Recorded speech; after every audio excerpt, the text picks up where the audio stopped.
मग काही सामाजिक संघटना, काही राजकीय पक्षाचे नेते, काही अमराठी जे नेते आहेत ते आले, त्यांच्याबरोबर बैठका झाल्या, त्यांनी मुदत मागितली, त्यांनी 3 महिन्याची मुदत मागितली। मी 1 मे ते म्हणजे महाराष्ट्र दिन ते स्वातंत्र्य दिन अशी 3.5 महिन्याची मुदत दिली, ते त्या गोष्टीला तयार झाले।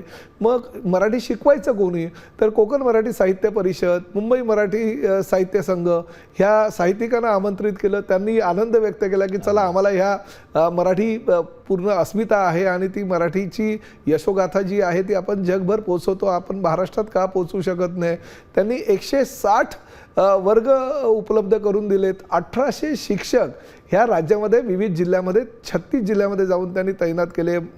MMR क्षेत्रामध्ये सगळ्यात जास्त शिक्षक दिले आणि आनंदाची गोष्ट आहे की 1 मेला चालू केलेला हा शिवसेना प्रमुख बाळासाहेब ठाकरे यांच्या नावानं मराठी अभियान जे होतं ते जवळजवळ 1,65,600 हिंदी भाषिकांनी त्यामध्ये भाग घेतला आणि ते मराठी शिकले।